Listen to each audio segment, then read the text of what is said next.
ನಮಸ್ಕಾರ ಸರ್. ಶ್ರೀನಿವಾಸ್ ಅಂತ police inspector, DCRE west police station. Sir, ಇತ್ತೀಚೆಗೆ ಯಾಕೋ ಮನಸ್ಸಿಗೆ ಭಾಳ ಬೇಸರ ಆಗ್ತದೆ. ಪೊಲೀಸು ಇಲಾಖೆ ಅಲ್ಲಿ ಮತ್ತು ದಲಿತರ ಪರವಾಗಿ ಕೆಲಸ ಮಾಡೋದೇ ದೊಡ್ಡ ತಪ್ಪು ಅನಿಸುತ್ತೆ.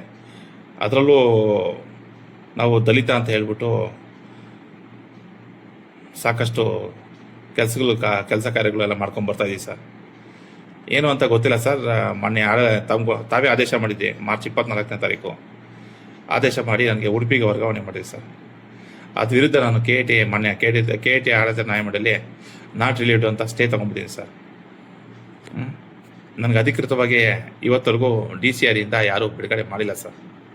ಆಯಿತಾ, ಬಿಡುಗಡೆ ಮಾಡಿದೆ ಅಂತ ಹೇಳ್ಬಿಟ್ಟು ಮಾನ್ಯ ಶ್ರೀಯುತರಾದ ಕರಿ ಬಸವನಗೌಡರು SP, ಅವರು DYSP ಹುದ್ದೆ ಮಾತ್ರ ಇರೋದು, SP ಹುದ್ದೆ ಅಲ್ಲ ಸರ್.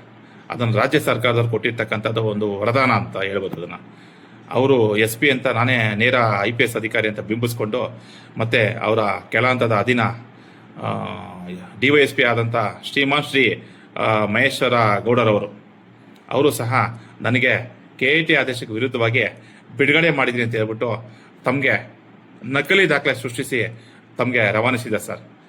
ತಾವು ಸ್ವಲ್ಪ ಕೂಲಂಕಷವಾಗಿ ಪರಿಶೀಲನೆ ಮಾಡ್ಬೇಕು ಸರ್. ಯಾಕಂತ ಹೇಳಿದ್ರೆ ನಮ್ಮಂಥ ಅಧಿಕಾರಿಗಳು, ಆಯಿತಾ, 20 ವರ್ಷ ಸೇವಾವಧಿ ಆಗಿದೆ ಸರ್. ಇಲಾಖೆಯಲ್ಲಿ ಯಾವುದೇ ಕಪ್ಪು ಚುಕ್ಕೆ ಇಟ್ಕೊಂಡಿಲ್ಲ ಸರ್, ಇವತ್ತರೆಗೂ ಇಟ್ಕೊಂಡಿಲ್ಲ. ತಮ್ಮನ್ನು ನಾನು 3 ಸಲ ಬಂದು ಭೇಟಿ ಮಾಡಿದ್ದೀನಿ. ನಾನು ಮನವಿನೂ ಸಹ ಕೊಟ್ಟಿದ್ದೀನಿ, SC/ST ಆಯೋಗಕ್ಕೂ ಕೊಟ್ಟಿದ್ದೀನಿ ಸರ್, ಮತ್ತು ಸದನ ಸಮಿತಿಗೂ ಕೊಟ್ಟಿದ್ದೀನಿ ಸರ್. ಆಯ್ತಾ, ನಾನು ಯಾವುದೇ ಒಂದು ಕುಂದುಕೊರತೆಗಳಿಗೆ ಸ್ಪಂದಿಸ್ತಾ ಇಲ್ಲ. ನಾನು ಅದರಲ್ಲಿ ಕರೆಕ್ಟಾಗಿ ಪರ್ಟಿಕ್ಯುಲರಿಗೆ 18 ಅಂಶಗಳು ಹಾಕಿ ನಾನು ನನ್ನ ಕುಂದುಕೊರತೆಗಳ ಬಗ್ಗೆ ತನಿಖೆ ಆಗಲಿ ಅಂತ ಹೇಳ್ಬಿಟ್ಟು ತಮ್ಮನ್ನ ಹಾಗೂ ನಮ್ಮ DG and IGP ಮಹಾನಿರ್ದೇಶಕರು, ಆಯಿತಾ, ಅಲ್ಲೂ ಸಹ ಮತ್ತೆ ಎಲ್ಲ ಇನ್ನಿತರ ಇಲಾಖೆಗಳಿಗೆಲ್ಲ ಕೇಳ್ಕೊಂಡಿದ್ದೀನಿ.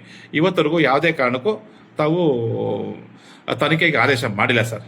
ಮೊನ್ನೆ ಯಾವುದೋ ಒಂದು ಸಣ್ಣ ಒಂದು ಪ್ರಕರಣಕ್ಕೆ ಸಂಬಂಧಪಟ್ಟಂಗೆ ಬೆಳಗಾಂ SP ಅವ್ರನ್ನ ಕರೆಸ್ಬಿಟ್ಟು ಇದು ನನಗೆ ಇದು KT ಆದೇಶ ವಿರುದ್ಧವಾಗಿ ಮತ್ತು ನಾನು SC/ST ಆಯೋಗದಲ್ಲಿ ವಿಚಾರಣೆಯಲ್ಲಿ ಇರಬೇಕಾದ್ರೂ ಸಹ ತಾವು ಪುನರಾವರ್ತನೆ ಮಾಡಿ ತನಿಖೆ ಮಾಡಿ ಎಲ್ಲ ದುಂಬಾಲ್ ಬಿದ್ದು ತಾವುಗಳು ದೊಡ್ಡವರು ದುಂಬಾಲ್ ಬಿದ್ದುಬಿಟ್ಟು ಎಲ್ಲ ವರದಿ ಕೊಡಿ ಅಂತ ಕೇಳ್ತಾ ಇದೆ ಸರ್. ಎಲ್ಲಿವರೆಗೂ ಬಂತು ಸರ್ ನಮ್ಮ ಪೊಲೀಸ್ ಇಲಾಖೆ ಸರ್? ಭಾಳಷ್ಟು ಬೇಸರ ಆಗಿದೆ ಸರ್. ನನ್ನ ಕುಟುಂಬಕ್ಕೆ ಭಾಳ ಘಾಸಿ ಆಗ್ತಾ ಇದೆ. ನಾನು ಏನು ಕೆಲಸ ಮಾಡಿದ್ದೀವಿ ಅಂತ ಹೇಳ್ಬಿಟ್ಟು ಇವತ್ತವರೆಗೂ DCRE ಸೆಲ್ಲಲ್ಲಿ, ಆಯಿತಾ, ಯಾವುದೇ ಒಬ್ಬ ದಲಿತರನ್ನು ಕೇಳ್ಬೋದು, ಆಯಿತಾ, ನಿನ್ನೆವರೆಗೂ ಕರ್ತವ್ಯ ನಿರ್ವಹಿಸ್ಕೊಂಡು ಬರ್ತಾ ಇದ್ದೀನಿ. ಆದರೆ ನನಗೆ ಅಧಿಕೃತವಾಗಿ ಯಾವುದೇ ಒಂದು ಬಿಡುಗಡೆ ಆದೇಶ ತಾವಾಗಲಿ ತಮ್ಮ ಅಧಿಕಾರಿಗಳಾಗಲಿ ಮಾಡಿಲ್ಲ ಸರ್. ಮಾಡಿದ್ದೀನಿ ಅಂತ ಹೇಳಿದ್ರೆ ಅದು ನಕಲಿ ದಾಖಲೆ ಸರ್. ಅದನ್ನೇನು ಹೆಚ್ಚಾಗಿ ಹೇಳಕ್ಕೆ ಹೋಗಲ್ಲ ಸರ್. ಈಗ ನಾನು ನಮ್ಮ ರಾಜ್ಯ ಸರ್ಕಾರ, ಅಹಿಂದ ಸರ್ಕಾರಕ್ಕೆ ನಾನು ತಿಳಿಸುವುದೇನೆಂದರೆ, ಆಯಿತಾ, ದಲಿತ ಅಧಿಕಾರಿಗೆ ಕರ್ನಾಟಕ ರಾಜ್ಯ ಸರ್ಕಾರದಲ್ಲಿ ರಕ್ಷಣೆ ಇಲ್ದಂಗಾಗಿದೆ. ಆಯಿತಾ, ನಮ್ಮಲ್ಲಿ ಎಲ್ಲ ಈ ಕರಿಬಸವನಗೌಡರು, ಮಹೇಶ್ ಗೌಡರು ಇವ್ರದ್ದು ಎಲ್ಲ ಆಗೋಗಿದೆ ಸರ್. ಆಯಿತಾ, ದಯವಿಟ್ಟು ನಾನು ಹೇಳೋದಿಷ್ಟೇ ಸರ್, ತಮಗೆ ಹಿರಿಯ ಅಧಿಕಾರಿಗಳಾಗಿದ್ರ, ಆಯಿತಾ, ದೊಡ್ಡವರಾಗಿದ್ರ, ನಾನು ಒಂದು 20 ವರ್ಷ ಸೇವಾವಧಿ ಸಲ್ಲಿಸಿದ್ದೀನಿ. ಒಂದೇ ಒಂದು ಕಪ್ಪು ಚುಕ್ಕೆ ಇಲ್ಲದೆ ಕರ್ನಾಟಕದಲ್ಲಿ, ಆಯಿತಾ, ಪೊಲೀಸ್ ಇಲಾಖೆಯಲ್ಲಿ ನಡ್ಕೊಂಡು ಬಂದಿದ್ದೀನಿ, ಪಾರದರ್ಶಕವಾಗಿ ಕೆಲಸ ಮಾಡ್ಕೊಂಡು ಬಂದಿದ್ದೀನಿ.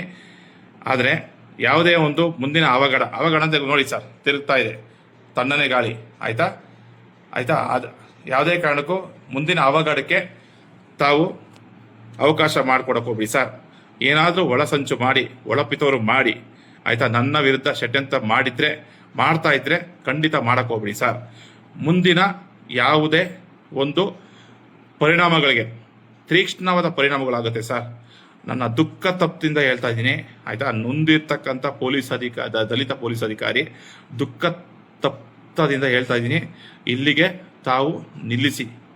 ಅಂದರೆ ನಮ್ಮ KT ಆದೇಶ ಮೊನ್ನೆ KT ಆದೇಶ ಬರೋವರೆಗೂ ಬಂದ ನಂತರ ಸರ್,